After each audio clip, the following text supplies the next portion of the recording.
Hello and welcome to the In the Money Players podcast in the Money Media YouTube channel. This is our show for Monday, June 8th.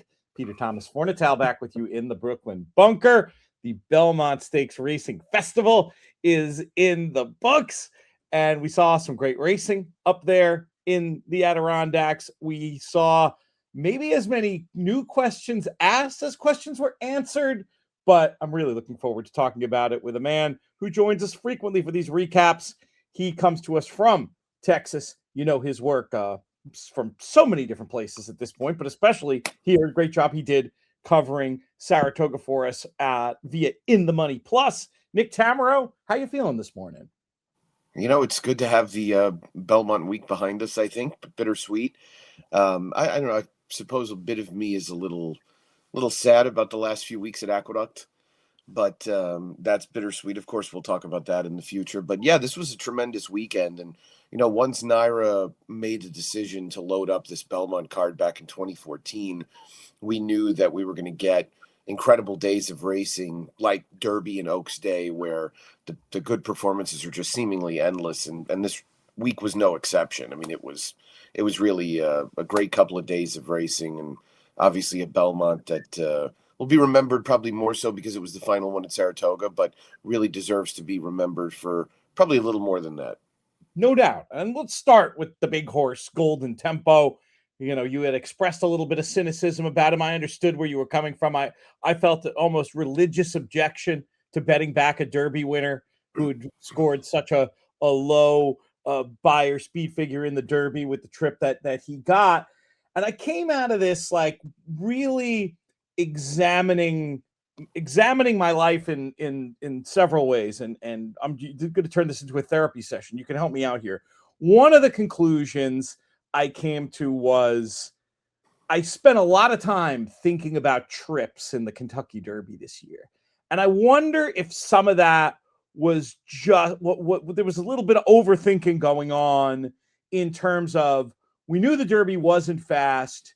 And when you know that about a race, you know, obviously we talk all the time, the Mike Maloney line, no trips and slow races, but obviously that gets a wrinkle here with the winner of that race coming right back to win. But I guess what I'm trying to say is maybe when it's a race like this year's Derby, maybe the trips are less important because another factor is going to probably be more determinative of what horse wins coming out of it. And in this case, I'm going to go with Golden Tempo, as we all thought heading into the Derby was a horse with a future, and maybe he just improved. Now, on figures, yeah, he improved, but not all that much, a 95 to a 98.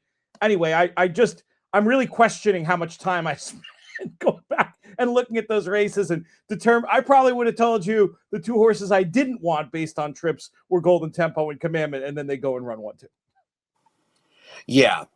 I think there's probably a couple of things, and I've spent some time thinking about this, and you know, people like me, a lot of us felt very strongly about the pace in the Derby and the pace that took its toll. And I think one of the conclusions I reached was that maybe we all sort of reached in a way in giving horses credit for where they were relative to the pace, when really the only horse that we should have been concerned with was Denon Bourbon. It was just Denon Bourbon that ran so well, and everybody else was sort of close to a pace that collapsed, but it almost didn't matter, if you will. And, you know, Golden Tempo, now this is the second year in a row where we have a Belmont winner that sort of reminds you a horse that's campaigned prudently by an old-fashioned type horseman. Cherie DeVaux obviously is hardly old-fashioned. She's quite young, in fact. But, you know, really a classic distance type trainer, a trainer who, you know, now has the best sprinter in the country, but also has had a lot of, really all of her success has been with horses going long, you know, coming from the background that she did. No surprise. But so I guess that was probably something that should have factored in also. The fact that this race collapsed again, I think, I mean, I hate to be that guy, but it has to call into question the overall quality of this crop, right? I mean, they're going out and getting slow speed figures every time. It's seemingly loaded with horses that can't get a mile and a quarter. He truly is a horse that can get a mile and a quarter, every bit of it, if not more. And no, we're not going to shorten the Belmont, Tom Ryan, because a mile and a That quarter. was on my list. That was on Good. my notes here. Good. Well, we'll get to that. I want to give that its due. So, yeah. So, I mean, I think that's a big part of it, is that he's truly geared towards a mile and a quarter. Very few of them are. But the overall quality and depth of this crop has to be called into question. I mean, they've not cracked 100 buyer speed figure around 2 turns, whereas we've seen it around 1 turn now few times. Well, I wanted to ask, and I didn't prep you for this, but you're good at doing these kind of things on the fly. Visually, Further Ado's race yesterday at Churchill was very good. Do we think the speed figure is going to back that up? I didn't do any work on this, and I did look quickly, and I didn't see a buyer come in, but it looked like 100. You know what I mean? And I did just shortchange him by not including that he had gotten a 106 buyer as well. Right. Yeah, and maybe I hate to. Brad Cox just got a 2nd place finish in the Belmont, and you'd hate to think that he made a bad decision, but maybe he was supposed to run Further Ado in there. Maybe he was the horse that was more compromised, especially showing the kind of speed that he did yesterday. So yeah, we're looking at. Or no, that was Saturday. I'm sorry. I'm going to try and find this real quick. Trainers, I'll filibuster for a second, because I do think sometimes trainers, they can't always get it right. We think every time a jockey, and obviously sometimes the jockey doesn't pick when it seems like they did, but even if it is a real choice by a jockey, choice by a trainer, they get things wrong. I mean, look no further, and this will be a tangent later on. 97, by the way, for Further Ado. Okay, so not overly fast. I would say that's slower than what the visual impression was. So it goes back to your original point.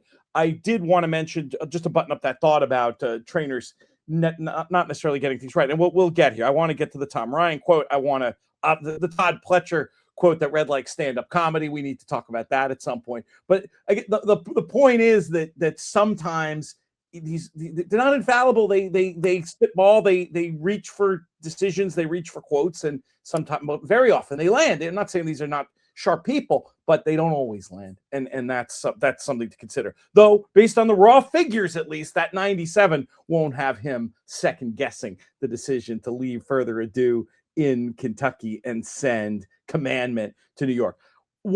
Back to my therapy session. One other thing I wanted to say is, so, when we do this business of giving picks on TV, I have always found that it just makes sense to make as a pundit, you make your selection and you stick with your selection. Obviously, as a punter, you don't do that. As a horse player, you don't do that. It's as a horse player, it's more about betting prices than it is betting horses. And I never feel bad about it, because it's just a decision I made long ago. I think you go on TV and you said, well, 3 days ago, I liked this horse, and now I like this horse. Even though that's exactly right way of doing it, if you're betting, makes you sound like a flake on TV and makes you sound a bit like a tout, where you're now having multiple ways you can win. I avoid it like the plague. I stuck with my guns on Renegade, but as I was doing the Inner Circle show Saturday morning, and Mikey called me on it, and I credit him for doing so, he said, you can change your mind, just because you picked the horse, now that you think he's going to be 6-5 and these other reasonable alternatives are 6-1, you can change your mind. And of course, as a horse player, I do that on the regular, but as a pundit, I'm now thinking of bringing it into my arsenal, because I feel rotten about how much I banged on about Renegade, and I knew at the prices he wasn't the horse you were supposed to bet at the end of the day. So I don't know. I'm considering trying to have that card. I'm not going to do it every time by any means. I'm not going to redo the race based on the exact odds late from a punditry point of view, but I do think there is a point at which there's a breaking point for some horses, and for me, Renegade was beneath it in terms of what his price was. What do you do? You deal with this all the time. How do you reconcile what you're doing as a pundit with the tickets you're actually punching to bet these races? Yeah, it's a tough endeavor, no doubt about it. I think, I'd like to think that I always make any public pick have a value slant towards it, or at least have a thought about value. But of course, that doesn't always happen. There are times where we're going to take bad value. It could be that, there was an expectation that you had that didn't reach in terms of the wagering public. So that's a tough one. But yes, you can alter it. You can say, hey, I liked this horse at 5-2. I have no interest in him at 6-5. That's kind of kind of a nutty price. I mean, one question I would pose to you about Renegade is Renegade the first of what will undoubtedly be a long list of horses that became social media darlings and achieved some level of status that they probably never really deserved? I mean, if you tell me you give a group of people a set of PPs with no names on them and you tell them to handicap that race, I think they come up with him as a decided a clear favorite, not even the majority of the time. And it wasn't even close in terms of favoritism. So I'm still like unable to ascertain why he was such a clear favorite, why the expectation was so high, even why he was close to favoritism in the Derby, where he ran fine, no doubt about it. But wasn't it always just sort of all sizzle? You can make the argument for sure. And the reasons I particularly liked him and gravitated towards him weren't even necessarily baked into that cake. I mean, talking to some private figure makers, Matisse's we're talking here, who had him faster. I found that to be a bit influential. Looking at the stride data, I thought, and I'm still a novice at reading stride data, but I thought he looked like he had some special sauce where he could quicken based on the earlier races. He could speed up his strides when he needed to in a way that I thought would make him very, very dangerous, particularly so more than the bare form suggested. But you're right, man. You look at just the commercial PP cut and you look back at the form of the Arkansas Derby, there's an all sizzle case to be made for sure. Can he get better? Maybe. Let's do the Pletcher quote now. I mean, I really thought it might have been a joke at first when he was talking about how the 5 weeks wasn't enough. I don't know if he's if anyone didn't see it, that would the offered excuse for the below par compared to expectations performance was that maybe the 5 weeks between the Derby and the Belmont wasn't enough time for this horse. I'm not saying that's even wrong, but it just in the midst of the debate that we've been having about these Triple Crown races and their spacing, I actually think if taken at face value, it's almost an argument to, and I have written a piece over at afterraces.com. You can find it on our website in themoneypodcast.com where I sort of lay out my thoughts on this after doing a ton of research. I think, unlike you, Nick, in favor of spacing these races out further for various reasons. We don't need to relitigate that all here. But when you hear a trainer say, oh, maybe 5 weeks isn't enough, it's almost like just leave it how it is because these horsemen are just going to do crazy things anyway. Well, I mean, the thing that I tell everyone and will maintain is that you start giving them 4 weeks between, they're going to take 8 weeks, and they're still going to skip the Preakness. I mean, they're going to take as much time as humanly possible. Todd, that's I don't get that quote at all. It might have just been an instant react. He might have just been puzzled. Yeah, I don't think he probably had much of an idea why he ran poorly.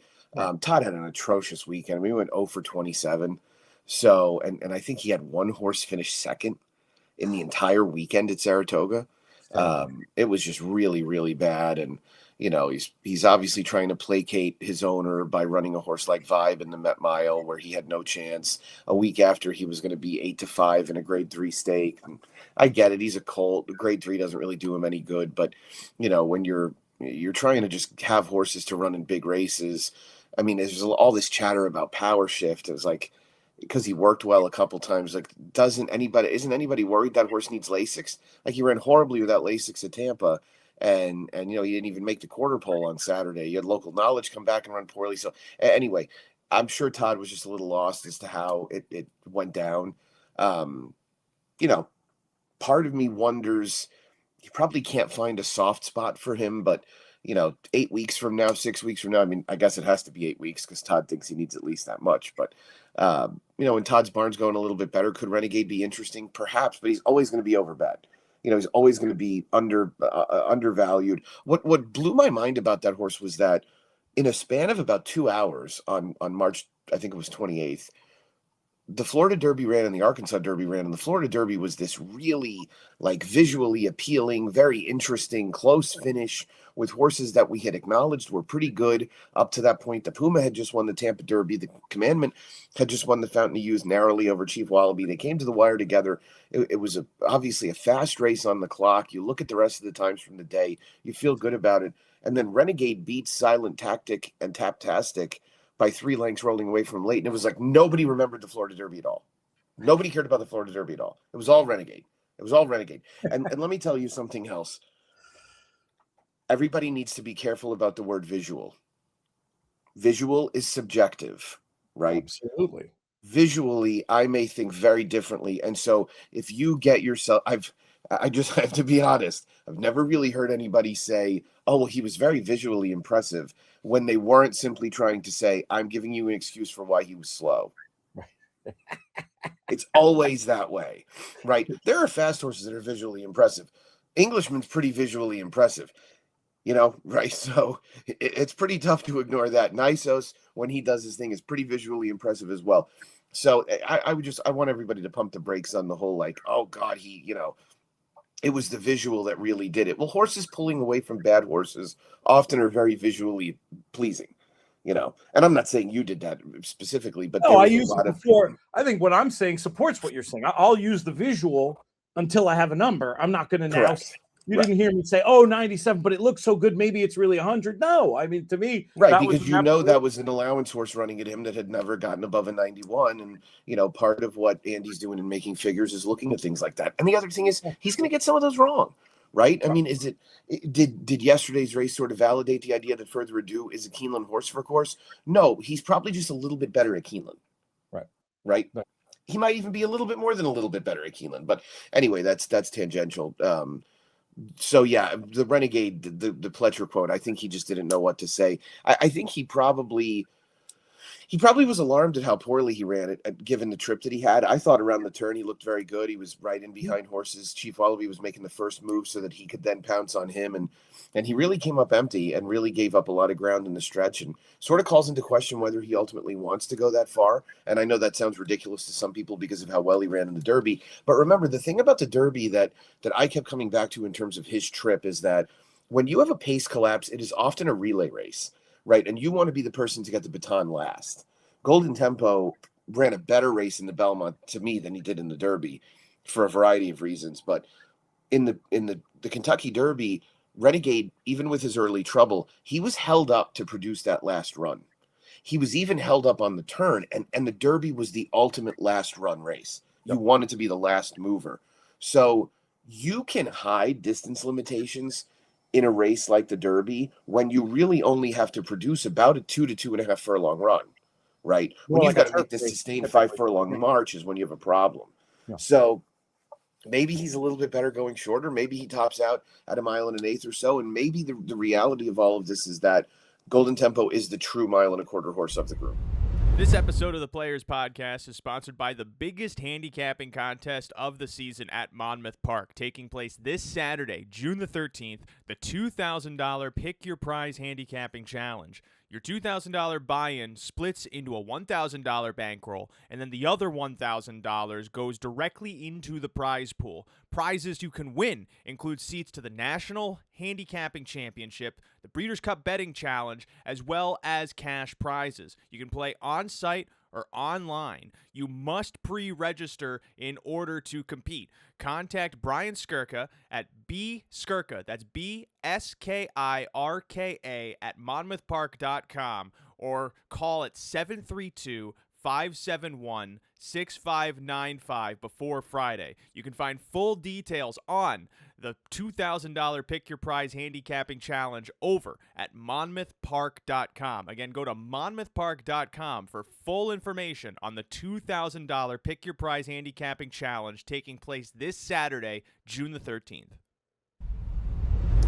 That seems indubitable. Let's go for the Tom Ryan quote, and then we'll come back. I've got a bunch more Golden Tempo questions for you. Was hoping to get to some more of these races. We may just keep this one on the Derby. We may run out of time. There's a lot of meat on the bone. So Tom Ryan did make. And Tom Ryan, I want to say straight away here, consider him a great friend of the show. Has said wonderful things about what we do over here.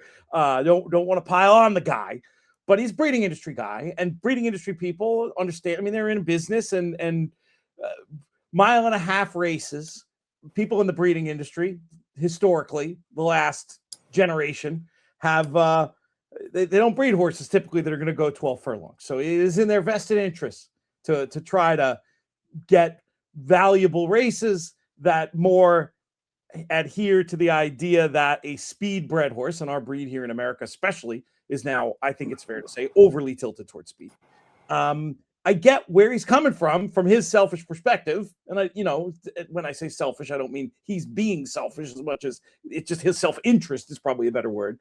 That having a 1.25 mile Belmont would be better, maybe for his bank account. But having said that, I mean, come on. The Belmont Stakes is one of the great races. I've bit my tongue a little bit, not criticizing more the fact that we've had this 1.25 mile version these last 3 years. I don't love hearing this kind of talk, Nick. Yeah. As you said, obviously this is based on his background. I've not really interacted with Tom other than a couple of exchanges on Twitter that have been pleasant, surprisingly. But he's truly one of the most surprisingly, given your past media. Performances or his. Both, probably mine more so than his, but I mean, he utilizes Twitter the way he should, which is that he's entirely self-serving about it. Everything is about what ultimately will benefit him, and he does a great job of couching it as something that might help the industry. So, I admire that. But he doesn't buy a lot of horses that are bred to go 1.5 miles, right? Lately he hasn't bought a lot of horses that are going beyond 1 mile, but that's okay because there's a lot of important and influential races between 7 furlongs and 1 mile. So, there's a lot of money to be made there. Now, I will say, and this doesn't have anything to do with his quote, but, before the shift to Saratoga, the Belmont in a lot of ways was kind of not like the Preakness has become, but there was a little concern about the Belmont. The 2021 field had 7 horses. I get it, COVID aftermath, probably don't want to make too much of it. The 2022 field had the Derby winner. It did not have the Preakness winner because the Preakness winner had run in only the Preakness, and it had a field of 9. The 2023 Belmont had a field of 9, did not have the Derby winner. He had run in the Preakness as well. I think this whole conversation is going to be very different when the Belmont becomes 1.5 miles again. That being said, I have zero interest in it being shortened. It does not need to be shortened. If for no other reason than 1.25 miles at Belmont is it's a terrible setup. Even though they're going to make it better with the new Belmont, it's a bad setup for a meaningful Grade 1 race. There's no reason for the race to be shortened. The race needs to be 1.5 miles. However, I think the Triple Crown conversation, and this is more of the larger perspective, I think it's going to be very different next year when all of a sudden we have these horsemen looking at, well, do I want to wait 5 weeks to go 1.5 miles? Or, do I want a different option? And you know what I fear, Pete, is I fear the biggest beneficiaries are going to be the Matt Winn and the Ohio Derby. I almost wonder if maybe somebody is supposed to take their race and move it up a little bit and give everybody another option, because I just don't think there's going to be a lot of interest in going 1.5 miles from a lot of horsemen that would rather go shorter. And the Preakness 2-week turnaround becomes very different. So, yeah, I mean, I think guys like Todd Pletcher, Brad Cox, Chad Brown had 0 starters at 1.5 miles in the Belmont and somehow had 3 this year. And would all 3 of those have been, would they really have been Belmont horses at 1.5 miles? I say that about Chad. I'm not certain he didn't have any starters at 1.5 miles. I know if he did, it wasn't many. But, those kind of questions really do come into mind a little bit. And I do think this whole thing is going to look very different again next year. So much to unpack. Obviously, we're going to have some dominoes falling soon in terms of what happens with the Triple Crown scheduling for next year. But one point I will make that I make in that article that I'll say here, if Fox gets the TV rights to the Preakness, and this is still an open question, I do believe they'll probably head fake at rejiggering the schedule and add an extra week in there. I don't think, as the Pletcher quote suggests, I don't think that'll make a whit of difference. No.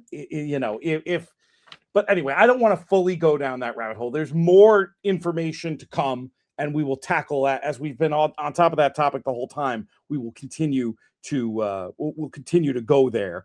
But let's go back to Golden Tempo for a minute, because I'm curious to hear what you think as somebody who is Golden Tempo fairly skeptic heading into the Belmont. What about going forward? Is this horse any kind of player, in your view, for the Breeders' Cup Classic at this point? No, he's going to have to get a lot better. And this is also a pretty salty group of older horses. I was intrigued to see that Baffert now wants to fully stretch out Nisos, wants to get him back to 1.25 miles. We still have the question hanging over distance racing here of, Sovereignty, White Barrio at the end of the month in the Foster, assuming that they're all able to march forward. I'm not sure that Golden Tempo would put much of a scare into a horse like Baeza, but at this point, so if they each run their races, and then we have the Forever Young question as well, right? I mean, if he does eventually go to the Jockey Club Gold Cup and the Breeders' Cup Classic, which it looks like that's probably, at least there's a decent chance that's what happens. This is a really salty group of older horses. If it was 2 years ago when the 3-year-olds completely dominated, I think the Sierra Leone Fierceness, Forever Young Classic. I don't even know which older horse won the Eclipse that year. I think National Treasure did, but it was like, yeah, it was not that. It is not that kind of group of older horses. So, that's right now. Do I think that's necessarily going to be the case on Halloween? I mean, he's still a lightly raced horse. Cherie's an outstanding horsewoman. Could she somehow get him better? The problem is that horses with his style usually don't get faster, right? They need things to happen in front of them. And, maybe the 1.25 miles will help him equalize it a little bit. But last year's Belmont winner is pretty good at 1.25 miles too. Yeah, I think you make a lot of good points. Current price 10-1 at Golden Tempo. That would be, I made it a hold yesterday, but talking to you about it, I'm thinking even that's probably a sell at this point.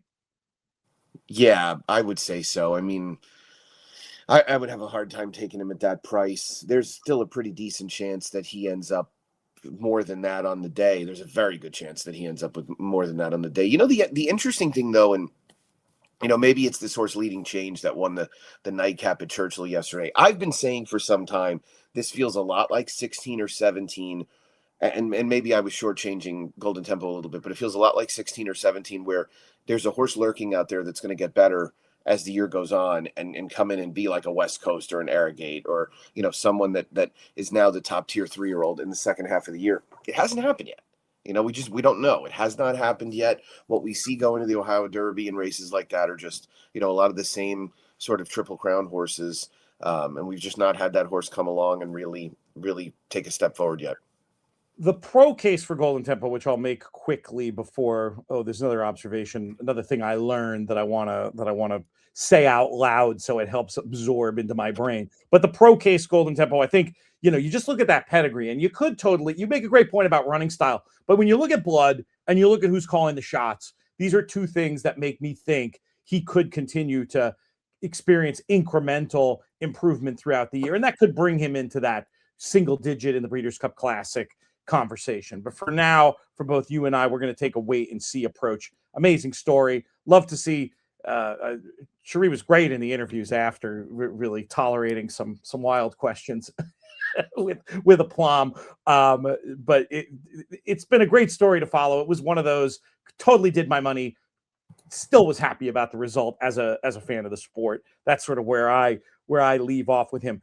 And then the other thought is, I'm just going to get over this idea that the Derby winner is always going to be overbet by the public, because it's just not true anymore. And I was clinging to my priors, saying, "Oh, how did David have this horse so high in the morning? He didn't have high enough." Yeah, that's true. Nobody came to this horse. So I want to fall on my sword about that one and just say never again. It's Mystic Dan and now this horse. I think it just has to do with how these betting markets are formed too. There's just so much informed money that even a groundswell of public money in a pool like the Saratoga Win Pool isn't enough to make the Derby winner some auto favorite going forward.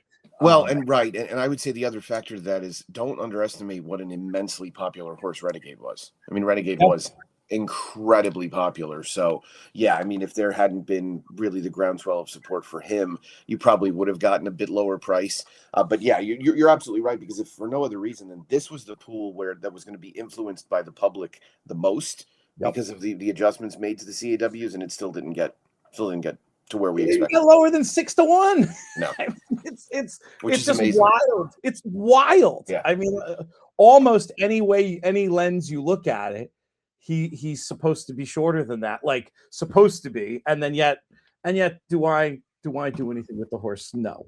One deep saver that blew up in the last race. All right, let's talk very quickly. We'll have to speed round through some of these others. JK and I will be back to talk more tomorrow. Probably we'll have another video up, but there's so many big stories. Let's go right to Englishman. This is a horse that was very much active in our Derby top 10 list off his debut.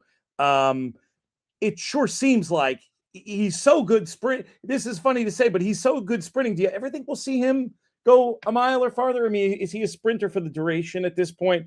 This was a big, big effort. Bob Baffert, socks were knocked off, says he's never going to sprint crude velocity against Englishman again. That tells you a lot. The speed figure tells you more. Give me your overview of this one. Yeah, he was incredible. I mean, it's awesome when you see horses with this kind of potential in their debuts really fulfill it. And yeah, he was sensational. I mean, just a huge performance. I would say that I would avoid him too if I was a sprinter. And I think the best thing going for us is that Cherie has Golden Tempo as well. So, you know, barring an injury or setback of some sort for Golden Tempo, Englishman will stay short, and that's where we want to see him. Let's talk about some of the Breeders' Cup win and you're in action. We've got Horseplayer Happy Hour. It's not called that anymore. In the Money Horseplayer Tour coming up again on Friday. Go to horseplayers.com. $20 to play. House cut goes to charity. It's a traditional feeder into the Saturday BCBC qualifier over at Horseplayers. And if you finish in the top 4 in any of the weeks, you advance to our playoffs where another BCBC seat will be awarded at no cost to players. Want to see a lot of people from YouTube, our YouTube channel's names on the leaderboard there. We got off to a good start, but that's Friday, $20 to play, horseplayers.com. And JK and I, I'm sure we'll talk about these races too quickly. We're going to do some social clips for our friends over there at BC. We can just talk about these races quickly. Another clock-breaking effort came from Nitrogen, who I tried to beat. And yeah, we saw how that worked out. Tremendous effort. I mean, this is the kind of figure that doesn't just win an average distaff. It wins just about every distaff, at least in the last 15 years or so, maybe longer. Is this to be believed? Let's ask it that way. Yeah, I mean, the number's legitimate. I don't really think there was a big track profile she took advantage of. I think there's no doubt that the filly loves Saratoga. So it could be that she's just a little bit better at Saratoga than elsewhere. I've heard Mark Cassie say a few times that, you know, over his years of going up there, he's found that certain horses just really blossom when they get up there. And I think that's been the case with her. Because obviously, I mean, this was a much better version of her than we had seen at Oaklawn or Keeneland or Del Mar, where she had run fine in all of them. She had looked very good. But this looked sort of otherworldly in terms of what she's capable of doing. And apparently has brought into the conversation running her in the Whitney, which would be very interesting and very fun. I don't quite know if that's something they should try, but hey, you know, Mark is one of the only guys that would probably be willing to do it in the game right now. So, you know what? You can run a 115 over a track like that, going a mile and an eighth, and why not take on the big boys? At this point, she's a filly, right? You're having fun. You know, she's only having one foal every year. Yeah, that's a great point. And normally, well, not normally, a lot of the times when we hear trainers do this, it sounds like windmill tilting. But when you look at what the clock said about that last effort, it doesn't seem so crazy to put your one. Was it a 115 or something like that? 114 or 115, I think was the final number. Yeah, it was outrageously fast, and you know, it came an hour or so after, an hour and a half maybe after the Acorn that looked good. It was probably one of the better. It was the best 3-year-old filly performance we'd seen of the year so far. A 95 buyer, a really good one. And then, yeah, the Nitrogen final number was 113. Yeah, okay, 130. I gave her a little extra credit there, but 113, nothing to sneeze at. Prep, win and you're in style for the Breeders' Cup Turf Sprint. The Jaipur Grade 1 action won by Reef Runner, had that tricky trip overseas, and this time was able to deploy that late speed and get the job done. A horse that I'm very interested to see what he does next, and certainly seems like one that could do very well in a race like that with his globe-trotting credentials and overall pace. Yeah, I ran at his best, got him to a comfortable spot right off the lead, got some room, and that was it. Can't wait for this race to be run at 6 furlongs at Belmont. Yeah, definitely a little bit different at the slightly more galloping configuration there. We could speed around a couple other things before we let you get out of here. Who else? I guess we got to do the Met Mile. We talked about it only in passing. Nisos runs this big figure. You mentioned already plans are to take him a little bit longer. That makes all the sense in the world, based on what plans for him have been in the past. And he's been a little unlucky with some of the setbacks he's had. Maybe we're now going to get to see the best version of himself with Nisos. What do you think? Yeah, I think that's possible. I think that's a great way to put it.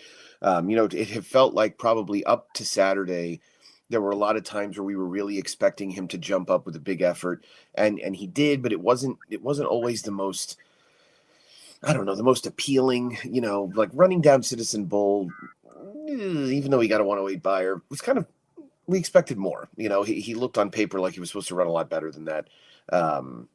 Time before that, he beat Nevada Beach. They were just all okay. Now Saturday he looked good. He looked very complete. He looked like a bigger, stronger horse. He totally validated that Saudi Cup effort, which I think is really important to note. I'm excited to see him run anywhere, and I'm intrigued by the fact that Bob wants to now go long. Figuring at this point, I mean, he has a stallion deal already. You might as well go for it all, and I'm sure there's a nice kicker in there for a race like the Classic. That makes perfect sense. Journalism remains one of my favorite horses in training, but I'm starting to worry about where he's going to be able to have his signature win as a 4-year-old. He's knocked heads with some really tough ones. If it was your call as to how to campaign journalism from here on out, what would you do? Yeah, it's a good one. A good question. I mean, he's such an easy horse to like. You almost wonder if maybe they're supposed to go the easier route and maybe look at a race like the Monmouth Cup on the Haskell undercard and not bother with the Whitney, because I just don't know what you're adding by sending him out there in a race where he's going to be the third or fourth choice, but maybe try and catch them a little bit later in the year. So, the funny thing is we just don't know really what the best distance is for journalism. I think we think it's 1 1/8 miles. I think he's probably deserving of another opportunity at that distance against top shelf competition, because he probably needed the Oaklawn handicap. The mile was always going to be tough for him when there was going to be a moderate pace or so. And I mean, they went pretty fast, all things considered. I mean, the track was exceptionally fast, but the mile just proved to be something that he wasn't able to really grind it out. Maybe you're supposed to go back to the Pacific Classic ultimately, and that'd be his signature Grade 1 opportunity. The distance dirt horses out there are not any good. And it seems as if all the handicap horses are going to be in the Whitney. So, I mean, maybe that's supposed to be your goal. So maybe you take an easier spot somewhere to then go there to try and go to the Classic from that point. Be interesting to see what they decide. He's such a cool horse, thrives in his racing. I want to see him get that win at 4, and hopefully we can bet on him when we get him in the right spot. Anything else quick before we send this one home, my friend? I've kept you over time already. No, I think we touched on all the principles of the weekend, so it's a good time. Absolutely. Appreciate you, Nick. We'll have you back on very soon. We're going into our Breeders' Cup mode. Actually, we'll take a short detour to Ascot as well. We're going to be over there next week. We're going to have full coverage of the racing from there. World Pool Days, good opportunities to bet and play and have some fun. If you want to get up to speed, if you don't follow the European racing regularly, we're going to have loads for you over at InTheMoneyPodcast.com, daily write-ups, contender profiles, all that kind of stuff. So make sure you check out the website. If you want even more, we'll have tips too. Rob Dove, one of the top 10 pro punters in the UK today. Stephen Bonnick will be joining us probably on the free and plus sides as well. InTheMoneyPodcast.com/plus to check that out. And hello to all the new people who signed up for Plus as a result of our Belmont Stakes promotion, which Nick was a big part of providing that daily analysis. So we'll thank you one more time, Nick. We'll thank our founding partners over at 10 Strike Racing. Around here, we always love to root for the purple and black. Our friends at Therapeutic Horses of Saratoga doing great work helping humans and horses. You can learn about their mission, the fantastic work they do, InTheMoneyPodcast.com/horses. This show's been a production of In the Money Media. I'm Peter Thomas Fornatale. May you win all your photos.